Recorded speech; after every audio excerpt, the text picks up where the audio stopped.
Good afternoon. Good afternoon. Good afternoon. Good afternoon.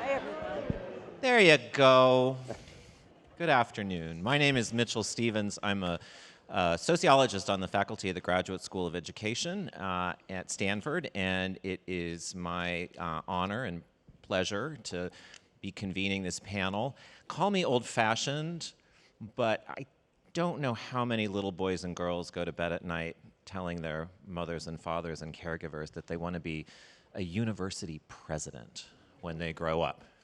I think university presidents are made, not born, and it's an exceptionally hard job under any circumstances, but in the present moment, I think it's fair to say that bonus points go to presidents and chancellors all around. I am grateful as a citizen and educator that so many talented people continue to take that responsibility, and the four who are with me this afternoon on the dais are certainly exemplars of that kind of service.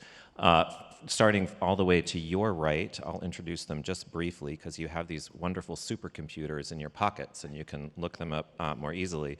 Daniel Greenstein is the Chancellor of Pennsylvania's state system of higher education. And Agenia Clark is the president of Fisk University. Lisa Ryerson is University Provost of Southern New Hampshire University. And Jonathan Koppell is president of Montclair State University. We had a pre-call about 2 weeks ago, and people were finishing each other's sentences. So I think we're going to have a really good time today. We have 3 substantive topics interspersed by some flash questions to keep things interesting. So we'll just get right into it today. As the post-secondary landscape continues to change and diversify, there are more people in the space who don't really know what being a university president means. Let's try to correct that today. Tell us what your work entails. I'll speak up first because I'm the newest, I think. Did we discover that? Well, did discover that. So I've been I'm not that in the job yet, July 1. Exactly. So I've been in my role now for 6 months. And it's been an exciting 6 months. But I will say that the job has resulted in me doing a lot of work with first getting to know the students, getting to know some of their families, not by choice necessarily, but because they find you, faculty, staff, and board of trustees. That's how I started, but I also have to get to know the community that we exist within, who are the thought leaders there, and at the same time, the communities that we don't exist in, but they are funding our existence.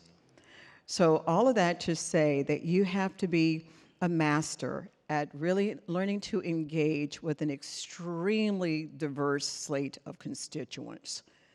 And I do mean very, very diverse slate of constituents.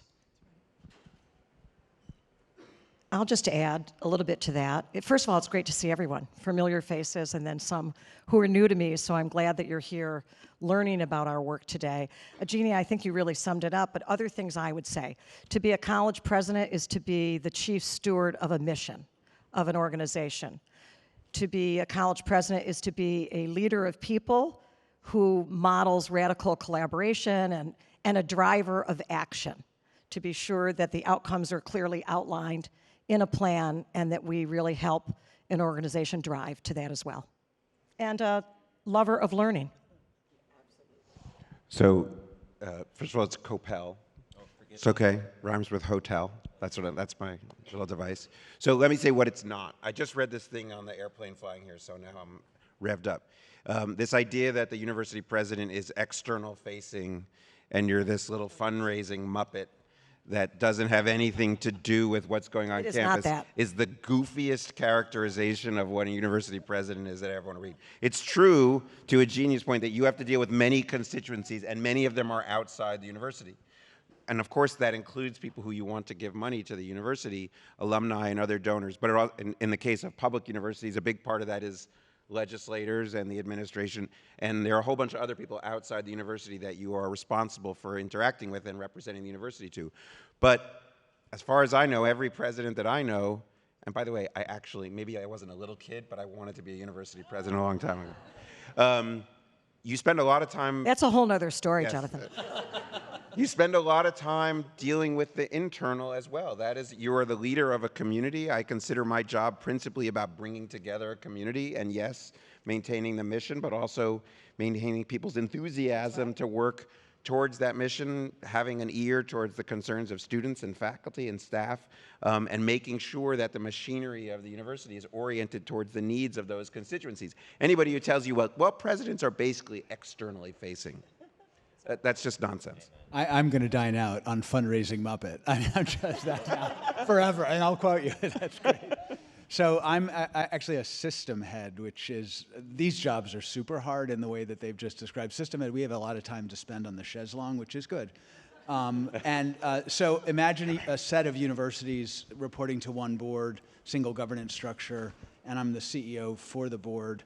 I guess the presidents report to the board through me, if that makes sense. But the roles are in some ways very different. It's more of a sort of a policy facing. So I would say, strategy planning and execution of initiatives that take place across the system, which is really about creating a policy, budgetary, shared services and incentives environment to get universities to move in a direction that the board prioritizes.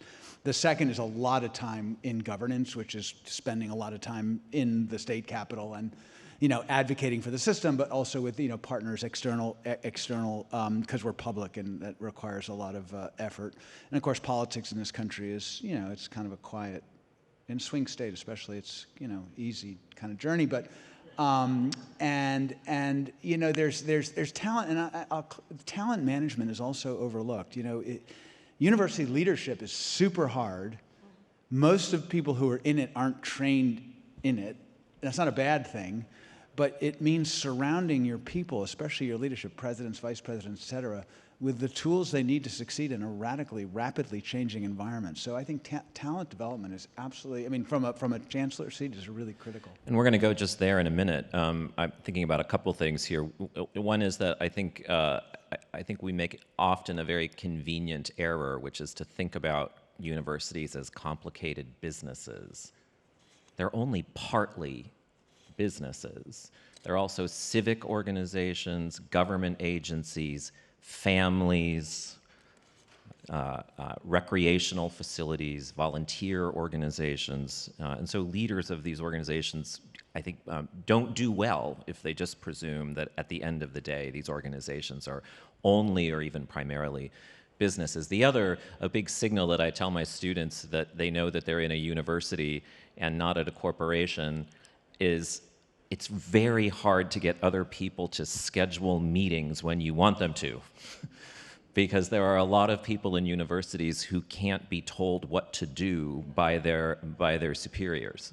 So a good mark that you're in a college or university is you spend a third of your time scheduling. So I think it's funny you said that people think they're only businesses, because I actually think more often than not it's that they forget that they're businesses at all. Oh, Just interesting. going to jump in with that. Interesting. Jonathan. Go there. So I'm with that. It's that we're running an enterprise that has to survive, right? It turns out that whether you're a nonprofit or profit, you have a payroll, and the revenue ideally exceeds the payroll, or you've got some serious problems, and people forget that. That sort of overwhelms anything else, regardless of what the issues are, whatever. That you've got to make this complex. In our case, Montclair, even though you haven't heard enough about it, working on that. It's a 23,000 student, 6,000 employee thing. Like, it's a $550 million a year enterprise that has to work. And while we can talk about education and values and all that sort of stuff, which are super important, at the end of the day, it's our jobs to make sure that that enterprise is solvent and run responsibly, not just this year, but for the next 5, 10, 50 years. And that's important because our learners, we owe them our ability to operate with the best business practices every day, to your point, Jonathan. And it's not just for the current set of learners or faculty and staff, but the future. So our missions obligate us. to work with, I believe, with best principles of business practice. And I would Others? just add to that that the reason that this is a business enterprise is that the product we're putting out there is expected to impact workforce development, workforce opportunities. So all of the elements that we're describing is expected to have an outcome. And for many, that outcome is what is the impact it has on our communities, and in some entities, what is the impact on workforce development for our communities? And just to give you, the leadership, the going to talent development, just real quickly, this is very fresh for us. We're appointing a new president, and we've just revised some of the questions that we ask so that we get it, the awareness. If a president can't pressure test the numbers, it's not going to work. So questions like, what are your acquisition costs on average, and how long do you have to keep a student in order to return that cost is not an insignificant, or, tell me about how you optimize your financial aid for enrollment and or revenues, and how. Unless the president, it's to the point about not being externally facing and simply a fundraising muppet. In these enterprises, some of which are fragile, some of which are growing in kind of unpredictable bursts, there's a degree of the leadership has to be present, and has to be present in a way that can be a thought partner with, and frankly, call bullshit on other leaders in the organization. You don't need to know the portfolio, but you have to be able to pressure test what you're hearing, because the choices can be wrong in a way that's devastating because of the fragility. Flash question. Do you have the power to substantially change your institution's strategic plan? Yes. Yes. Yeah. Yes. Flash question. Then what's the wisdom? Should you? Another question. Mitchell, are you thinking this panel has just gone running amok? Hey, peer review, man. Do you have the power to speak out publicly on political issues of the day? I have the power to do that, but I have the judgment to not. That's right. Here. It's that power wisdom thing again. Let's go into this people business part. So with all the emphasis on technological innovation in higher education, anyone been talking about AI in education lately? It can really be easy to lose sight of the human component of this business. So let's talk about how you nurture your talent. Well, I would say this is true in any organization, higher ed or anything else, but it's certainly true for us. The who you get and their ability to execute some of the things that Dan was just talking about, like your enrollment person, your vice president who deals, it overwhelms anything else. With all due respect to all the tech companies that are present here, if you don't have the right people to vet those companies and implement whatever it is you think the whiz-bang gizmo that you buy is, it will fail. Like, it doesn't matter. It will fail. So getting the right people and the right people at the right moment, supporting them, making sure that you're getting feedback on the people you have so that you know what's going on in the organization, that's everything. And I find that that's the most challenging part of the job, is that it's people, and there's nothing that has a bigger impact, positive or negative. Yeah, we're in the people business, right? Students, and we're in the workforce business, to your point, Agenia, earlier. So for me, it's about people, but it is about making decisions every day to know our people, and we talk about upskilling our skills first, to be sure we're practicing that within our own organizations and investing in our people. It's really unique where I'm at. I'm at Fisk University. I don't know how many of you have ever heard of the institution, but I'm a very small HBCU. As a result of that, we have an enrollment of about 1,000 students. The capacity may be for 1,200. Our culture and our environment is intimate. And when you talk to the students at Fisk and ask them why do they select this institution to be a part of, they're coming for the culture. That culture cannot be replaced with any technological tool all of you collectively have to offer to Fisk, free or otherwise. So our jobs and our roles and responsibilities as presidents is understanding those who choose to come to us, because that's hugely important right now when we're reading about an institution of higher learning shutting down. more frequently than I had ever imagined I'd be reading about in my life. So my role as the president is to protect. It is to protect the culture that has sustained the institution for more than 155 years. That is a challenge. That is a challenge when I come to a conference like this and every technology VC and vendor has sent me an email looking for a 101. Thank you, first of all, for reaching out. I'm so flattered. But I'm also very mindful that when I get back home, nobody wants to hear about my conversations about that.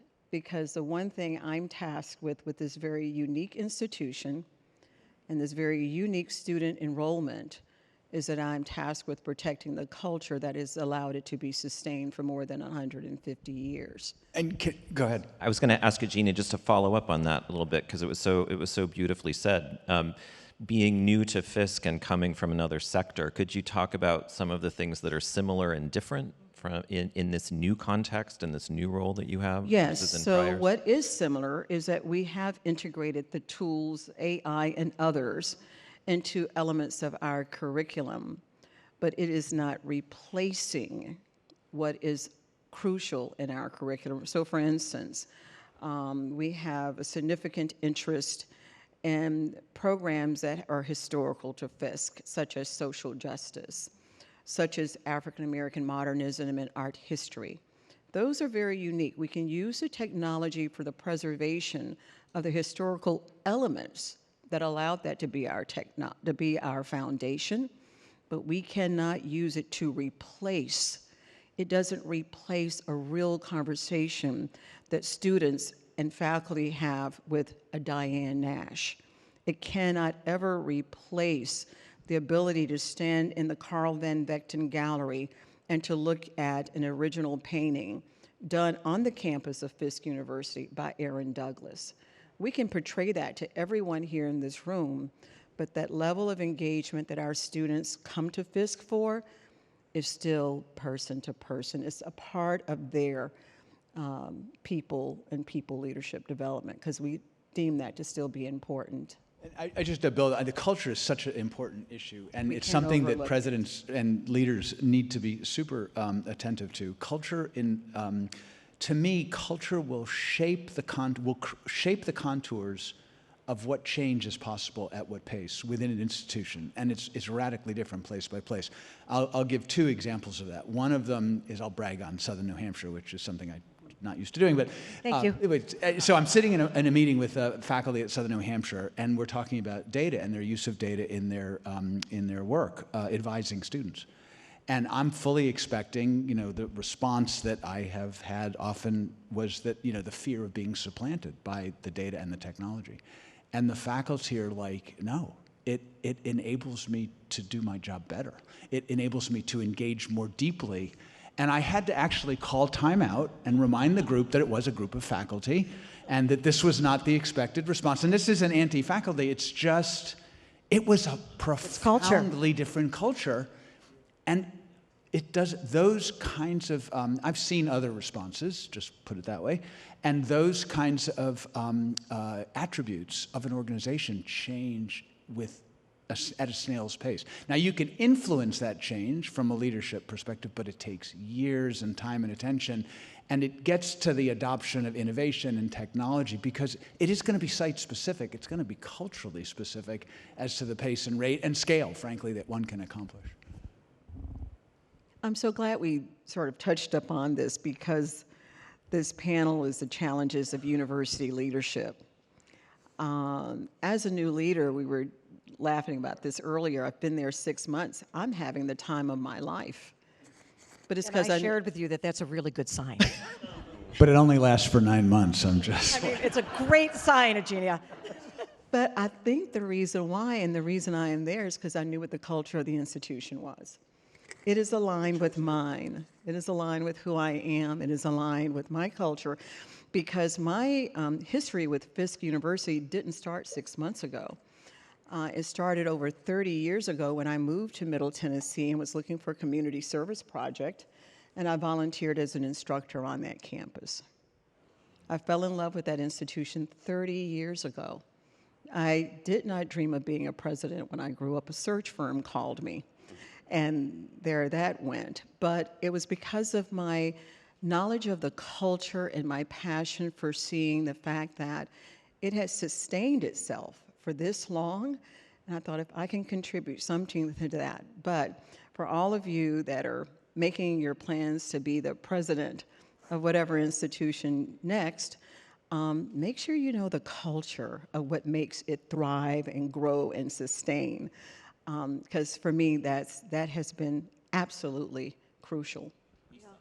Yeah, I wanted to jump in, and this is such important conversation, but Agenia, earlier you were talking about the intimacy at Fisk, which is so important, and I'm sitting here listening to and looking out and seeing my colleague Matt Thornton, who runs customer experience for us at SNHU, and what I would say is that, and I hope you felt this, Dan, when you visited, today we have about 250,000 active learners, and we are an intimate place.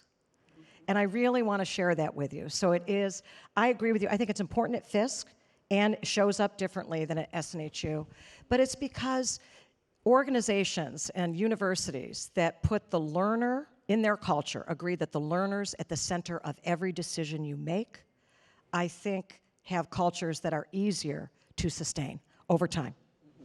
So since I'm looking, it says the word challenges, so we can't just be warm and fuzzy. So We've gotten off topic. Successes. I think the tricky the tricky part is there's a lot of good cultural things that can reside with negative cultural things. Right. And so the tricky part is as you're trying to deal with the negative things, which I think mostly, this is true for everybody, mostly have to do with resistance to change, right? I think that we could put largely under that category, maybe some other things. But then there's this sort of Hippocratic oath that you've got to, which is you want to do no harm to the good things while you're trying to address the things that really do need revision. And so I agree with Agenia. Like I'm at my institution because I'm very much about public service and having a university that's engaged in the community and affecting real change, not on campus, but in the surrounding communities. That I consider to be consistent with the history of the university, but turning outward is a change. And so I don't want to undermine the good parts, right? But you also have to say we can't keep doing things the same as we've done for the last 100 years because the world has evolved. And so I think that the presidential challenge is embracing and reinforcing and saying all kinds of good stuff about that which everybody has done, but at the same time making the case for evolution. And it's hard to do both simultaneously. And to just tie 2 points together, because they're super important, in order to do that, the leader has to immerse themselves in the culture and try to influence its evolution. You can't bounce a big change, right? It's almost witchcraft. It's not science. But it's not externally facing. I'm going to ask a question related to this, which is, as you guys ramped, as you were learning the cultures of your places, right? Can you talk about some times that something just kind of blew up in your face, or something like, oh my God, I didn't believe that was going to happen? I mean, learning requires, success, but also some failure. So I'm curious if you can think of any times when the culture of your place surprised you, either very positively or very critically. First, I'll start with the positive, Jonathan, but I do have one that's scarier that I'll share as well. The first is that part of my return to higher education, I was a college president and then I left higher education and I returned, was on the board at SNHU and returned as the provost, is because I believe that disruption is necessary in most organizations. For those who went to the AIR Show, maybe we don't believe everything we're hearing, but the fact is I fall in that group that says AI will be transformational and we have to harness the power of technology to serve more learners. So the positive was taking the job and realizing that innovation, being change agents, because students need us to be, is in the DNA of SNHU. Negative for me was in an earlier presidency when it goes to what you're saying, Jonathan. It was like the market trends were there, the rigorous data analysis and discipline.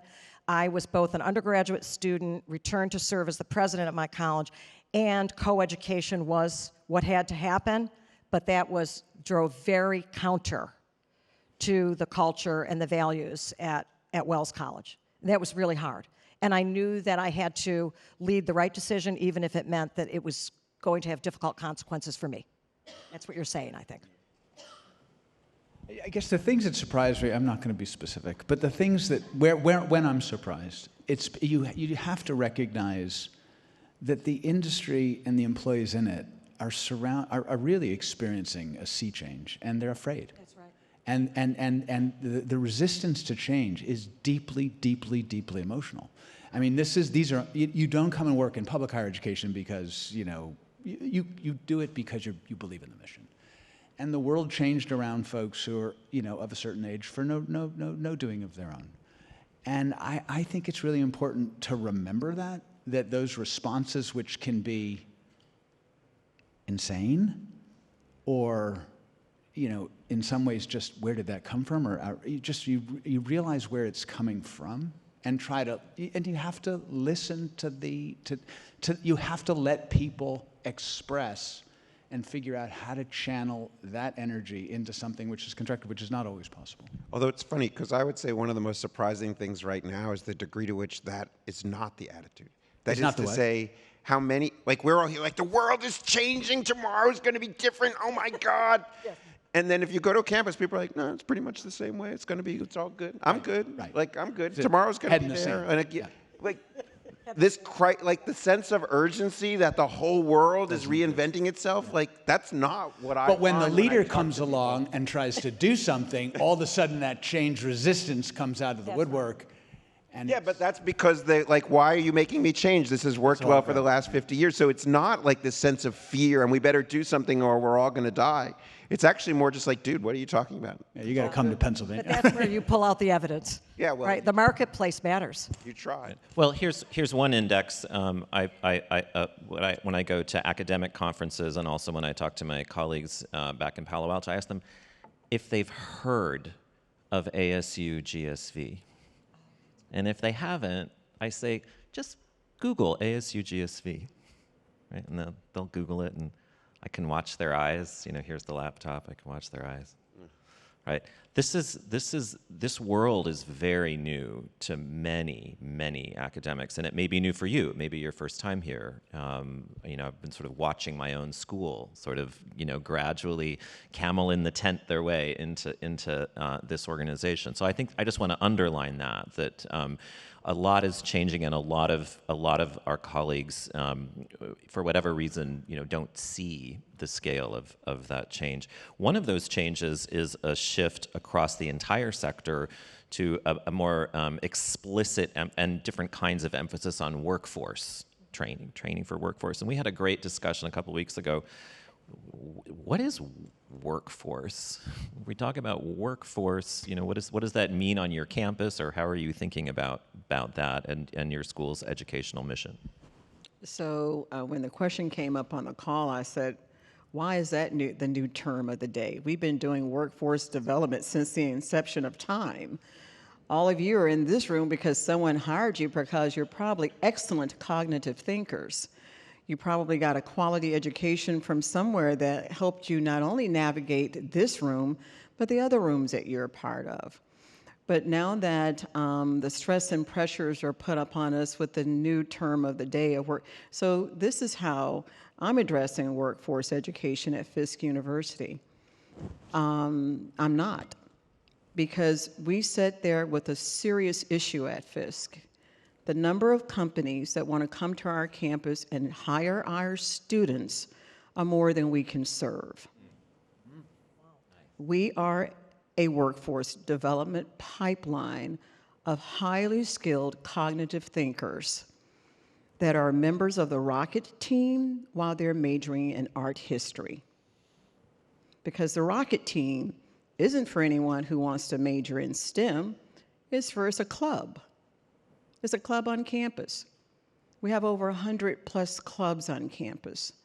And these are the places where these students go if they're majoring in history or art history or chemistry, to really explore with the academic leadership on campus the various areas of interest in learning, such as the Rocket team is one of the most sought after group of students in the country for anyone who wants to work at NASA, at Fisk University.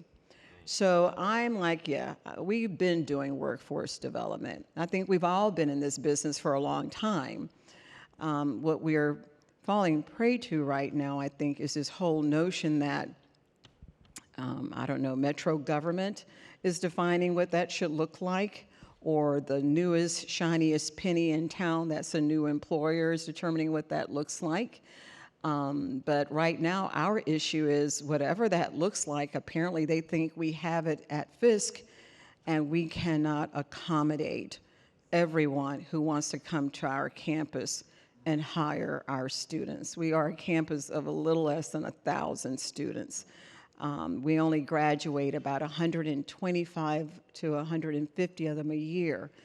We're not going to be the answer to everybody's workforce demand and need, but clearly we're the answer to someone's. And that's what we are marketing ourselves as. We're the answer for someone's, because we're so small, we can't be everything to everybody. Please. Go ahead. No, you go. Well, I wish I don't have a problem accommodating employers for our 4,000 plus graduates every year. I think that'll be fantastic problem. Fantastic. But I think the tension around this whole question of universities as workforce development is that it seems at odds with the idea of a liberal arts education, and we're not in the business of training workers. We're trying to broaden minds, and I agree with that. But I think part of the reality is that the notion of a liberal arts education and what college was supposed to be was linked to an era when education was far less accessible, and this is part of my own growth about this, which is I sort of believed in a liberal arts degree and was like, why would somebody have a practical? And it's like, well, wait a second. Once you make education accessible to a much broader range of the population, you have to be cognizant of the fact that the expectations of somebody graduated from college now versus the late 19th century when, it was a fraction of 1% whose lives were all going to be fine no matter what, those expectations are different.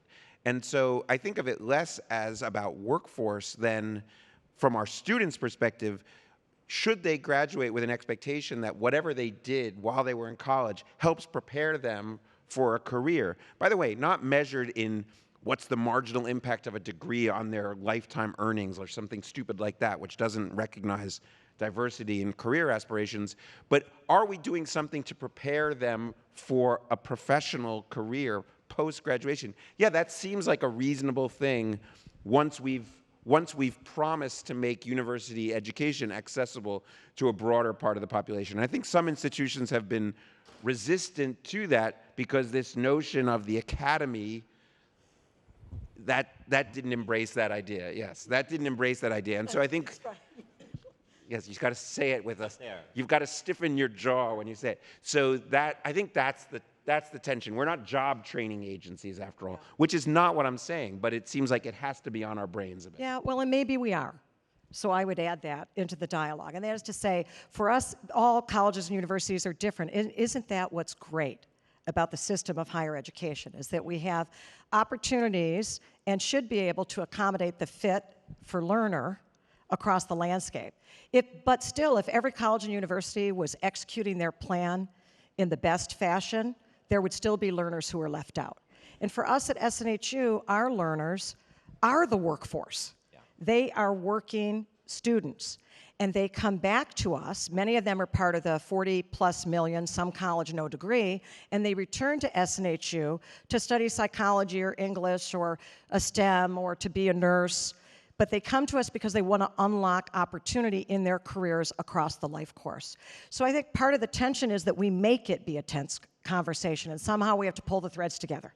Yeah, I think I resonate. That resonates with me. I think there's some opportunities that we are positioned to take to deliver on. I'll give you a couple of examples. So if you think about traditional students, and most of our students in higher education are no longer traditional, right? Quote traditional. But unquote. we still. But when we think about higher ed, we tend to think about and talk about traditional students. So our value proposition in our universities is come to a Pennsylvania State System university, give us 100,000, and 63% of you will get a degree.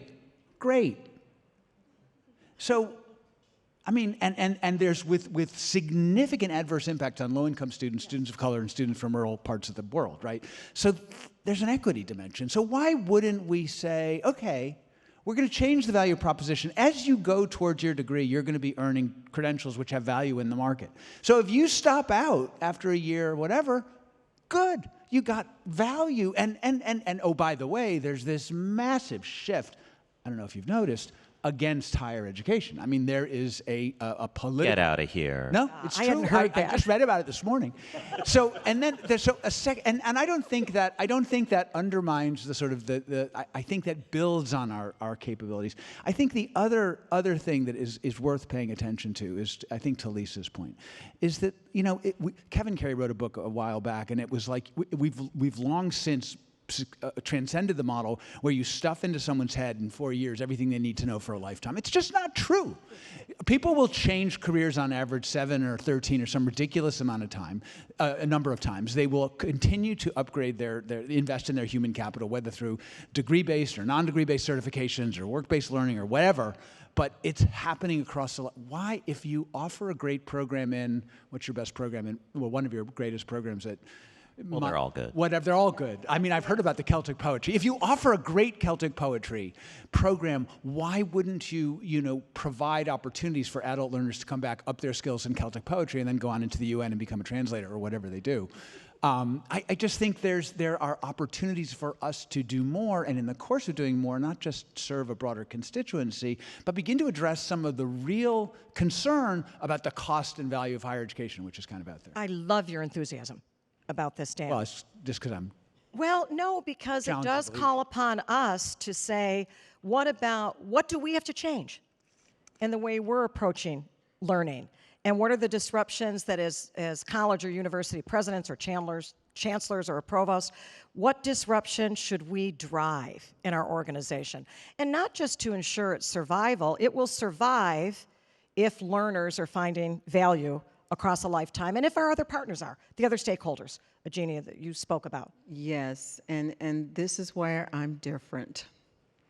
I'm different because when I sit here as a Black woman, I'm different because I sit here as the president of Fisk University, and I'm different because I'm the president of a university founded in 1866 because there was no other place for Black people to go get an education.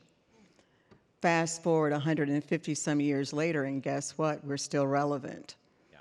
Because there still is a feeling sometimes that all institutions have not been created to provide an education to all of us.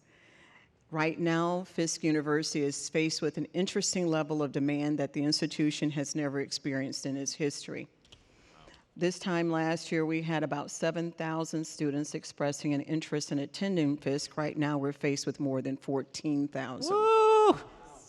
But the reason I think that sends a message that we all need to be paying attention to when we're talking about the challenges of being leaders at universities is how is it that we can be leaders of universities that has made it comfortable for everyone to attend. I don't know because the class hasn't been admitted yet, and I haven't met the freshman class for Fisk University, but I'm looking forward to talking to them to find out what made them consider the institution when we're faced with numbers this significant.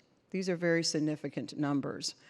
So how is it that 150 plus years later, an institution where his motto is, our sons and daughters are forever on the altar, but that's still true today.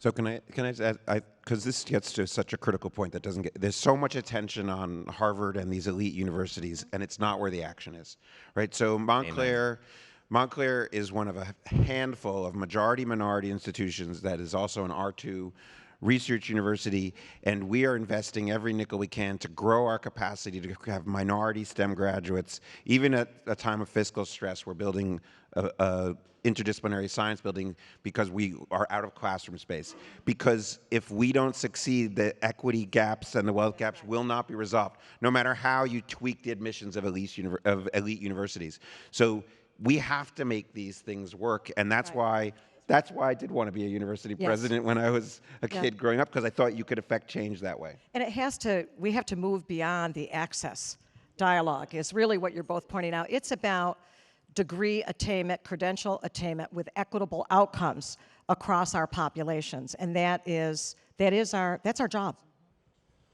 I want to thank you personally, not only for your great intelligence, but for the optimism that you bring to this conversation.